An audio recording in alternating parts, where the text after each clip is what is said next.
Quando a corrente estalou no tornozelo dela, o salão inteiro fingiu que não ouviu. O som foi seco, indecente. Não era madeira, era ferro mordendo pele. Líria manteve o queixo alto, mesmo com a dor latejando sob a meia gasta. O palácio de Caldreia celebrava a colheita tardia. Os nobres de Cascaril riam como se a vida fosse um direito hereditário. Perfume de cítricos caros misturava-se à gordura das velas. No brilho do cristal, até a crueldade parecia elegante. Líria caminhava entre mesas, recolhendo copos vazios, recebendo ordens como bofetadas. Mais rápido. Não derrube. Olhe para o chão. Regras que existiam só para lembrá-la do lugar. Ela não sabia sua idade. Na casa de comércio onde fora registrada a criança, ninguém contava aniversários. Sabia apenas quantas manhãs acordara com a mesma promessa: sobreviver sem se entregar por dentro. Na cabeceira, o duque-reitor Armand Valseno brindava ao equilíbrio social. Mãos macias, voz de dono. Ao lado, a duquesa Orena, olhos frios, postura de lâmina. Entre eles um assento vazio, o do príncipe herdeiro, ausente por motivos de estado. Nas cozinhas o rumor era outro. O herdeiro fora afastado por desobedecer a um casamento arranjado. Quando Líria passou pela mesa principal, um guarda apontou o bastão para ela como quem aponta para um objeto. A escrava vinho, e cuidado com a toalha. Ela assentiu sem olhar para cima. Economizar reação era economizar castigo. Ao se inclinar, viu um livro aberto ao lado do prato do duque. Não era oração, nem poesia para ostentar. Era registro, colunas, números, selos, papel que sustentava impérios sem precisar de espada. Uma linha, marcada em tinta mais escura, prendeu os olhos dela. Remessa 17, lote de mãos jovens, destino, pedreiras de Archo. Archo era o lugar de onde ninguém voltava inteiro. Diziam que a pedra comia gente. Armand fechou o livro rápido, como quem apaga a brasa. Mas Líria já guardara a frase. "Você sabe ler?" perguntou uma voz atrás. Líria congelou. Era pergunta perigosa. Se dissesse sim, seria punida por pretensão. Se dissesse não, seria chamada de inútil. Virou devagar. Um homem encostado numa coluna, longe do círculo de aduladores. Casaca nobre sem ostentação. Olhar que não vinha de cima, vinha de perto, como se procurasse algo.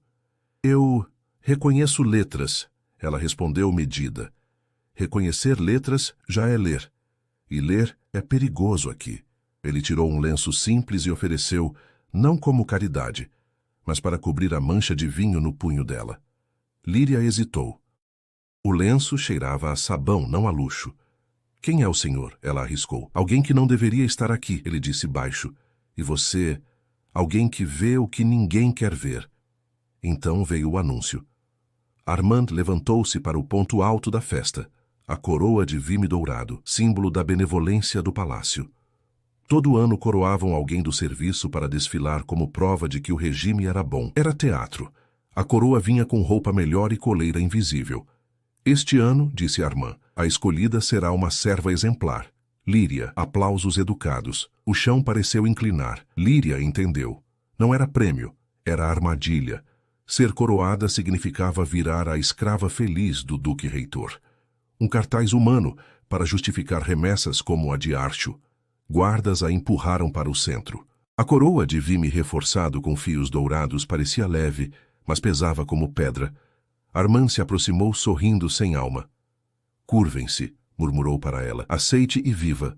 Recuse e desapareça." Líria respirou. Remessa 17 queimava na memória. Aceitar era trair todos os que seriam moídos. Recusar era assinar o próprio sumiço. O homem da coluna inclinou a cabeça, mínimo, como quem diz: "Se eu vi você ver." Líria estendeu as mãos. O salão prendeu o ar. Todos esperavam que ela pegasse a coroa. Ela fechou os dedos, no vazio, e deu um passo para trás. "Eu não aceito." O silêncio foi um golpe. Armand manteve o sorriso, mas ele virou lâmina. "Você cospe na misericórdia da casa." "Eu devolvo o que não é meu", Líria disse, e a voz cresceu. "Coroa não apaga corrente." O tapa veio rápido, estalando no rosto dela. O segundo não veio. porque o homem da coluna avançou e segurou o pulso do duque reitor, firme, controlado. Basta, disse ele, e a sala reconheceu o rosto tarde demais. O príncipe herdeiro, Dário Alvenor, estava de volta, tocando o braço do regente em público.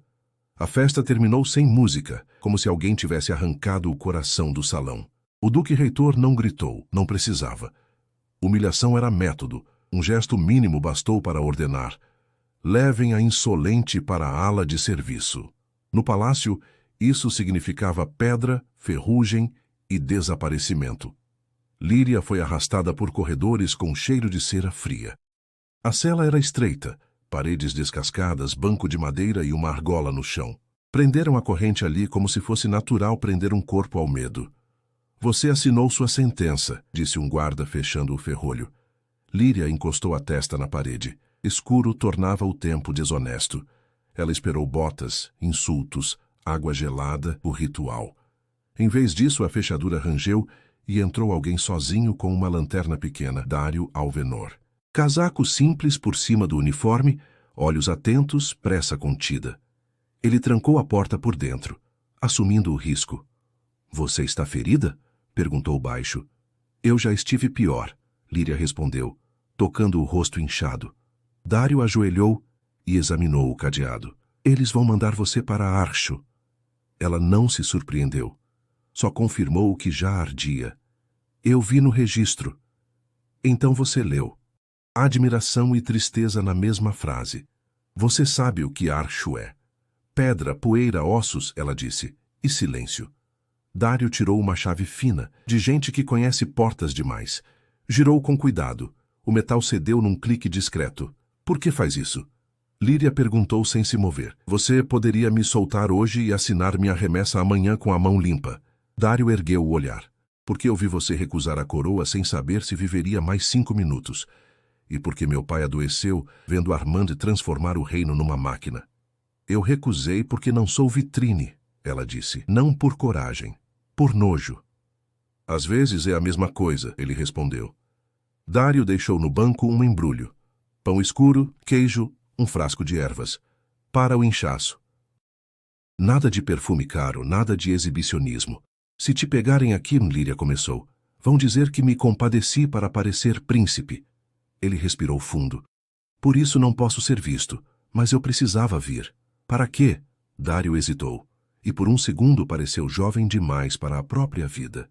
Eu quero derrubar o duque reitor, mas eu sou herdeiro, alvo e, ao mesmo tempo, parte do palco. Meus aliados querem trocar de cadeira, não quebrar a mesa. Líria o encarou. E você quer uma escrava como aliada. Quero alguém que sabe rotas, horários, chaves. Alguém que ouve o que eles dizem achando que ninguém entende. Dário respondeu. E quero alguém que não tem medo de perder privilégios porque nunca teve. A proposta era indecente e ilógica. Também era proibida em todos os sentidos. Se eu disser não, Líria perguntou. Eu vou tentar tirar você daqui mesmo assim, ele disse. Mas você vai fugir cega e Armand continuará enviando remessas para Archo. Remessa 17. Mãos jovens. Não era sobre ela apenas. Eu tenho uma condição, ela disse. Dário assentiu. Eu não sou tua bandeira, Líria falou, nem tua prova de virtude. Se eu entrar nisso, é para quebrar a máquina. Aceito. E não sou tua amante secreta para romance de corredor. Ela deu um passo curto. Confiança se compra com ações, não com promessas. Dário soltou um sorriso mínimo, alívio sem malícia. Aceito também. Ele abriu a porta, escutou o corredor e sinalizou. A saída tinha que parecer erro, não resgate. Passaram por trás de tapeçarias, escadas estreitas, corredores onde o vento apagava passos. O palácio era um corpo enorme. Eles eram febre. Numa sala vazia, perto da biblioteca, Dário parou diante de uma janela baixa que dava para um pátio interno. Você sai agora, disse ele. Procure Ivo Hanst nos estábulos. Ele vai te levar à várzea baixa. E você? Eu volto para o salão. Ele endureceu o rosto. Vou deixar Armand achar que me domou. Líria olhou a noite lá fora. Isso pode te matar. Eu sei. Dário segurou a pasta contra o peito. Mas sem você isso não muda. Ela passou pela janela, sentindo o ar de fora como pancada. Antes de correr, olhou para trás. Dário ficou na sombra. não como salvador, mas como alguém que escolheu dividir o risco com quem sempre pagou a conta. A várzea baixa cheirava a carvão e chuva velha. Era onde o palácio despejava o que não queria ver. Gente cansada, mãos rachadas, crianças que aprendiam cedo a pedir sem esperança. Ivo Hanst levou Líria por becos até uma casa torta com porta verde desbotada. Fica aqui, ele disse, entregando um casaco grosso. Sem luz na janela. E não confie em quem fala demais. Líria assentiu. O silêncio ali era moeda. Na madrugada seguinte, Dário apareceu com boina e casaco simples. Trouxe um mapa dobrado e um pacote de papéis amarrado com cordão. Você não devia vir, Líria disse. Eu precisava confirmar que você chegou. Ele colocou o pacote no chão. E trazer isso. Registros, listas de remessas, um documento selado do Conselho de Comércio. A caligrafia lembrava o livro da mesa do Duque Reitor. Isso é prova? Ela perguntou. Parte, Dário respondeu. Mas existe um segredo por trás, e eu acho que você enxerga mais rápido que eu. Sem mesa, eles se sentaram no chão. A luz entrava fraca por uma fresta, desenhando linhas no pó. Líria leu devagar, decifrando números, selos, nomes truncados. A cada linha o nojo virava clareza. As remessas não iam só para Archo. Havia destinos em portos pequenos, fábricas de tecelagem, plantações de linho, e uma sigla repetida ao lado de valores pagos, FP. O que é FP? Ela perguntou. Me disseram que pode ser fundo público, Dário arriscou. Líria balançou a cabeça.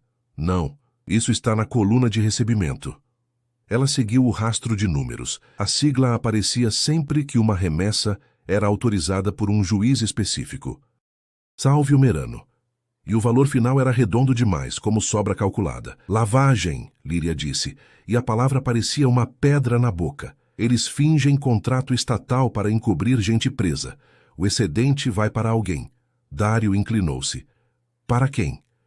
No rodapé, uma assinatura abreviada. FP, Félix Prado. Dário empalideceu. O tesoureiro da coroa. Líria sentiu o estômago afundar. Então não é só o Duque Reitor. É maior, Dário respondeu. Se o tesouro participa, a escravidão vira política, não acidente. Ela virou mais folhas e achou algo que parou o coração. Líria, transferida para a Casa Valseno, idade estimada, 9. Ao lado, um detalhe que ela nunca vira. Origem, Barco Sombra 7, incidente abafado. Barco Sombra 7? Ela sussurrou. Dário aproximou o papel. Isso não está nos arquivos oficiais. De repente, lembranças quebradas ganharam forma. Água, madeira rangendo, gritos abafados. Ela sempre achara que eram sonhos ruins. Agora tinham um nome. Eu fui contrabandeada, Líria disse, a voz falhando. Eu não nasci escrava do palácio. Eu fui roubada. Se isso for real, Dário murmurou, há crime de Estado enterrado. O choque virou raiva. Eles não só me prenderam, eles me apagaram. E se havia um barco Sombra 7, havia outros barcos, outras crianças, outras vidas convertidas em números. A rede não era uma sala, era um mapa. Você sabe o que significa? Dário perguntou. Que se a gente expor, eles vão queimar tudo para salvar o topo, Líria respondeu. E vão nos caçar até o último canto. Dário respirou fundo. Eu preciso de um lugar seguro para cópias. E preciso de alguém que possa circular no palácio sem levantar suspeita. Líria entendeu antes de ele terminar. Você quer que eu volte? Eu não pediria se não fosse necessário, Dário disse. Mas você sabe se mover lá dentro. Eu não. Voltar era colocar o pescoço de novo sob a lâmina. Mas agora havia motivo que não era só sobreviver. Era devolver nomes aos números. Eu volto, ela disse. Com uma condição. Diga, quando isso cair, você abre os registros, Líria falou. Liberta quem está preso. Acaba com remessas. Dário engoliu seco. Isso faz inimigos poderosos. Eu já sou inimiga, ela respondeu. Antes me chamavam de coisa, agora vão ter que me chamar pelo nome. Ele estendeu a mão. Desta vez, sem pressa. Líria pegou. Não por submissão, mas por pacto. Voltar ao palácio de Caldreia exigia disfarce que fosse rotina. Ivo conseguiu avental novo e lenço igual ao das lavadeiras. Líria entrou pelos fundos, numa manhã de neblina, misturada a mulheres com cestos de linho. Ninguém olha para quem carrega peso. A primeira semana foi teste. Escutar sem parecer escutar. Copiar sem deixar rastro. Mover papéis como quem limpa poeira. O arquivo secundário ficava atrás da capela, numa sala onde o incenso tentava esconder o mofo. Quem guardava a chave era um escrivão velho, Nélio Vargan, homem que se vendia por pequenas vantagens. Carne melhor, vinho, promessas de esquecimento. Dário, do lado de fora do perigo direto, fingia conciliação. Sorria em reuniões, assinava decretos vazios, deixava Armand acreditar que o domara. À noite, encontrava Líria em pontos combinados. Depósito de velas, sala de costura, corredor atrás da biblioteca. O palácio era um animal. Eles aprendiam o ritmo da respiração dele. A aprovação, porém, não era só deles. A várzea baixa apertou. O duque-reitor aumentou batidas, prendeu homens por vadiagem, confiscou mercadoria. Chamava fome de ordem. E quando palácios ficam nervosos, correntes ficam curtas. Numa tarde, levando lençóis ao arquivo, Líria ouviu 2 guardas. Remessa 17 sai amanhã. E a insolente? Está na lista.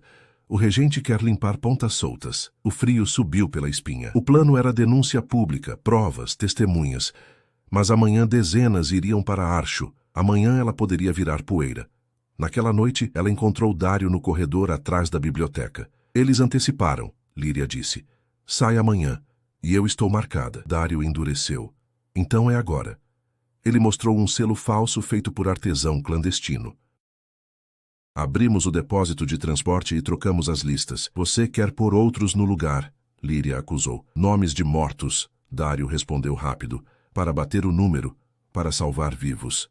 Era feio, mas era uma fenda na máquina. Antes do amanhecer, Líria cruzou o pátio com um carrinho de roupa suja, escondendo cópias sob lençóis. No portão de carga, Ivo aguardava com Zélia Cormes, Tomás Iriano e Basti Lur, jovem que tremia de medo. Fingiam descarregar farinha. Gente comum virando risco. No depósito, cheiro de couro e óleo. Caixas alinhadas como caixões elegantes. Nélio Vargan suava, pálido.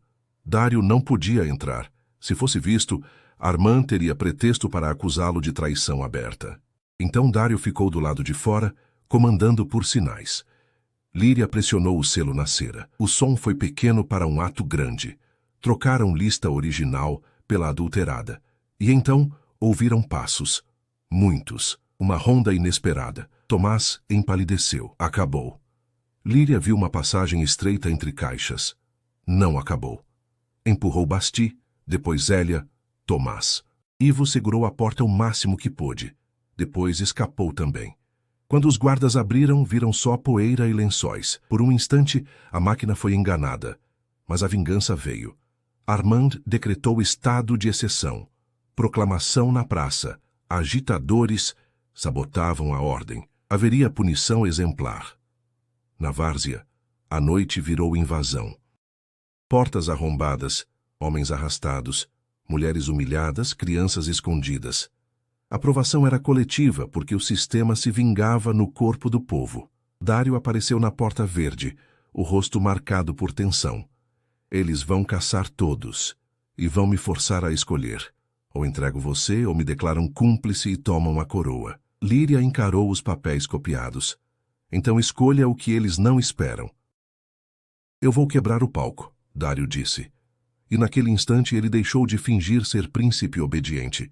Escolheu ser inimigo do próprio palácio. Quebrar o palco era tirar o crime do escuro e jogar sob a luz mais impiedosa, a do dia. Dário convocou uma audiência extraordinária do conselho para a manhã seguinte. O duque-reitor não podia negar sem parecer fraco.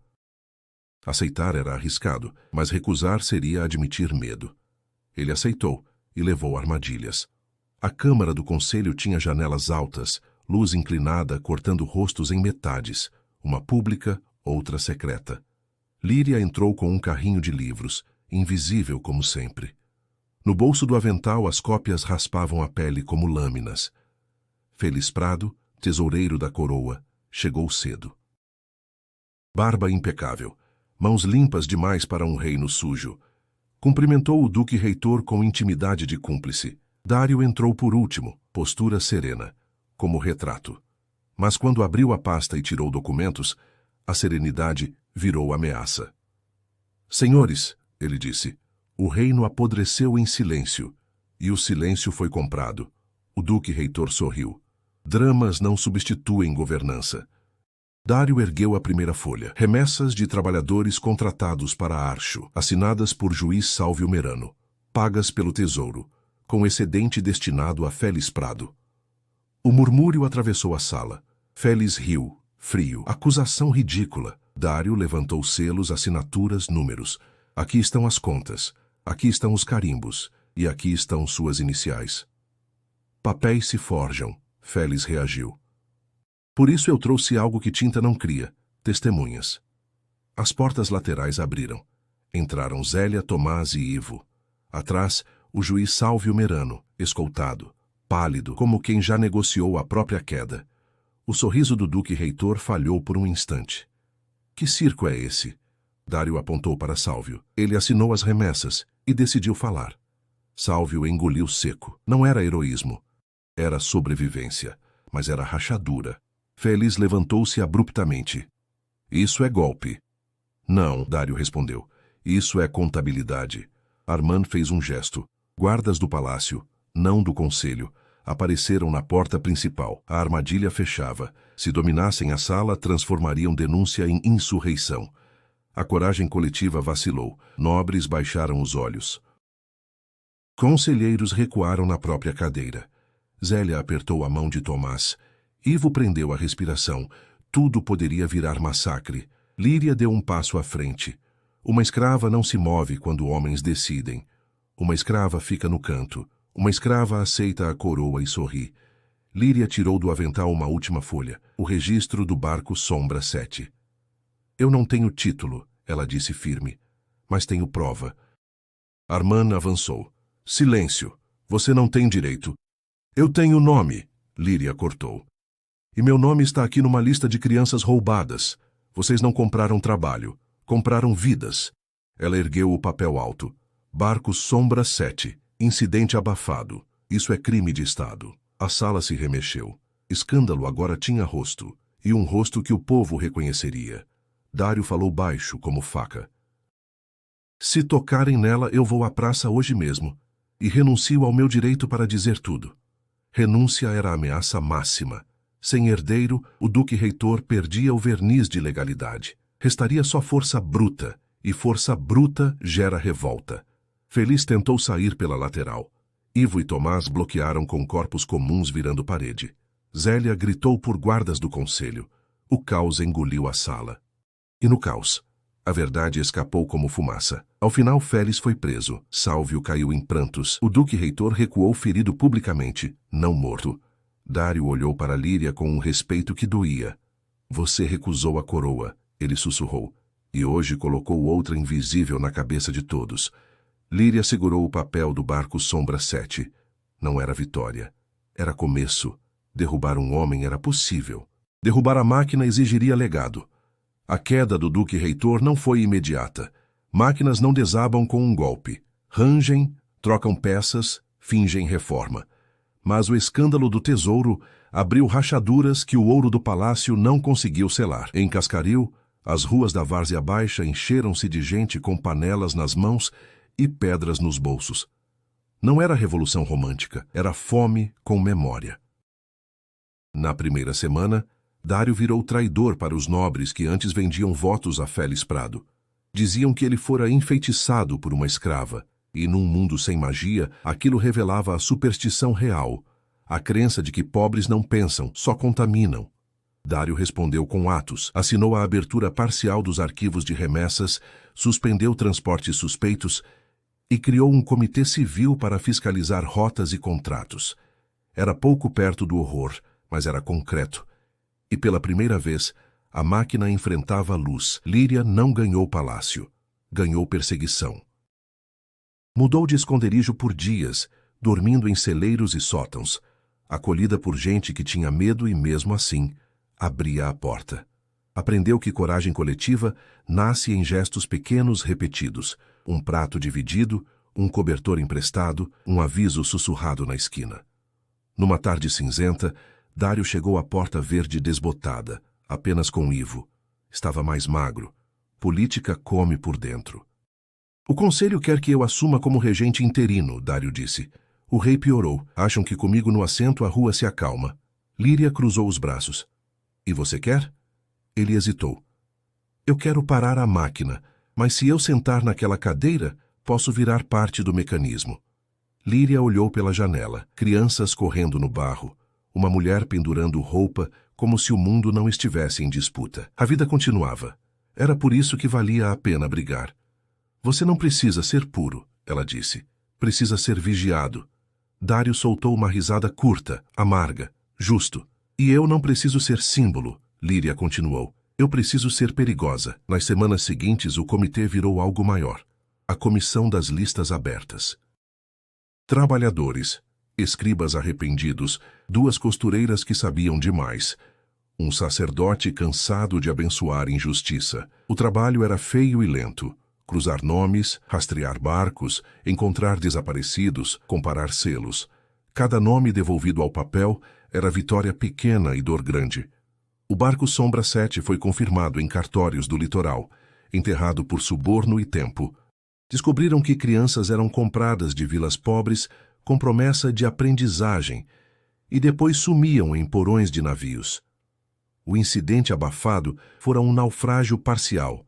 27 mortos, sobreviventes distribuídos como mercadoria para apagar rastros. Líria leu a lista e sentiu o luto como soco. Talvez nunca soubesse a própria vila, mas agora via a multidão de histórias interrompidas. Dário manteve palavra, suspendeu remessas para Archo e iniciou auditoria pública. Mercadores ameaçaram boicote, nobres falaram em guerra civil. Dário negociou com artesãos, abriu contratos para oficinas menores, reduziu dependência dos grandes. Sem glamour, planilhas, preço de pão, logística. Era ali que a escravidão se escondia, no cotidiano administrado. O duque-reitor tentou um último golpe. Numa madrugada, homens mascarados invadiram um galpão da comissão e queimaram documentos. Espancaram voluntários, deixaram cinzas como recado. O passado devia permanecer cinza. Líria chegou e ajoelhou no meio do chão queimado. Pegou um pedaço de papel chamuscado. Ainda dava para ler metade de um nome. O cansaço veio forte, uma vontade de sumir para sempre. A máquina parecia infinita. Dário apareceu pouco depois, rosto duro. Eles querem que a gente canse. Então a gente não cansa em silêncio, Líria disse. Naquele dia, ela subiu numa carroça na Praça da Várzea. Sem palco, sem ouro, só madeira e gente. Contou sem adornos o que era Archo. Contou como a coroa de Vime era laço dourado. Contou do barco Sombra 7. E quando alguém gritou, "Quem é você?", ela respondeu a frase simples e explosiva, "Eu sou uma de vocês, e eu sei ler." A praça não aplaudiu como salão nobre. A praça respondeu com passos, passos virando filas para ajudar, para testemunhar, para procurar nomes. O legado não foi monumento, foi método. Meses depois, com a morte do rei, Dário foi coroado por dever, não por festa. Ofereceu a Líria um título oficial, um lugar fixo no governo, uma placa, um nome em pedra. Líria recusou. "Eu já vi o que títulos fazem", ela disse. "Prefiro ficar onde posso puxar o fio e desmanchar o tecido quando apodrece." Dário baixou a cabeça, aceitando. "Então fique, mas não longe." Líria sorriu de leve. "Eu não conquistei você para a posse. Eu conquistei você para aprender a andar ao lado." E assim Cascaril entrou numa era sem milagres, com arquivos abertos, ruas inquietas, pão contado, feridas visíveis. A escrava recusou a coroa, e ao conquistar o príncipe, conquistou algo mais raro, um aliado disposto a pagar o preço de mudar a própria